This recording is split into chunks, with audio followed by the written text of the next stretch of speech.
Hi, I'm Dr. Rudy Cashman, going to speak this evening about a very interesting subject, about the mind, the body, and the spirit, how the mind affects the body and how the body affects the mind. I've been a neurosurgeon in Fort Wayne, Indiana for over 40 years. Hard to figure since I'm only 39 years old. But no, in reality, I still practice full-time neurosurgery. But I've noticed over the years that about 70% of the patients that I'm looking at, frankly, is a physical presentation of stress. It got to the point that I started reading a lot more about it and being able to teach my patients about it. And it's turned really a major interest to me. I have a great interest in how the mind affects cancer, how the mind affects pain, how the mind is affected by stress, to the point I've written a book about it. I'll throw this probably up there a couple of times. Welcome to Your Mind Body, 250 pages, showing the chemistry about how the mind affects the body. There's chemistry and science behind it.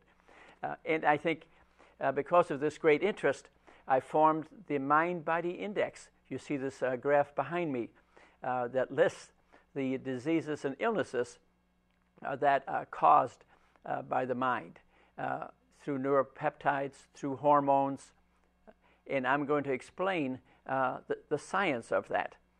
The main reason I'm very interested in this is that I see many patients with this, and I've found over the years that I think many of them are taking too strong of medications, they've been injected too much, they've been operated too much, to the point that I know in a mind-body studio in Lafayette and also at Lutheran Hospital, where I try to promote yoga and wellness and to get patients well through mind-body techniques.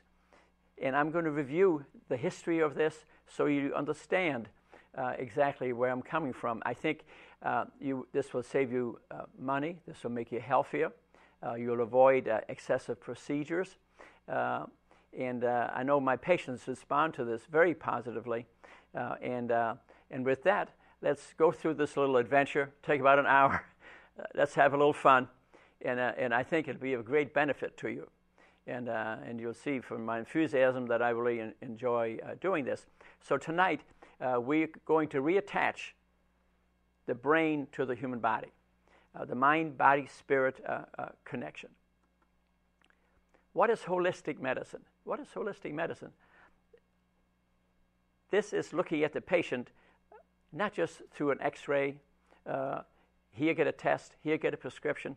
Holistic medicine, first of all, we look at the physiology of the patient. We study the blood pressure and the blood sugar, and we do the chemistry. We learn the physiology of the patient. Secondly, we look at the physical aspect. We examine the patient. We have them take their clothes off. We look at them. We feel their neck, make sure they don't have any tumors, and we check their muscles, and we measure them. We check their BMI, the body mass index, or the patient weighs, for example. But then, now this is different. I look at the spiritual aspect of the patient. I want to know what they believe, what they think, what their faith is. Are they religious? Are they not religious? Do they believe in recovery? Are they very pessimistic? What do they believe about the x-rays and tests they have been shown? So I look at the spiritual aspect. For example, I believe in prayer and in healing. It's part of healing. And I fully respect, though, if a person doesn't have religion, for example. But I want to know the spiritual aspect of my patient. And also that I look at that each patient is totally unique. Every patient's different. And you got to really get to know them. You got to really get to know them. What's their past history? What's their family history? What do they like to do? What do they plan to do in the future? What type of a job do they have? It helps make my medical decisions as to what to do. And next, each person should be part of the decision-making team.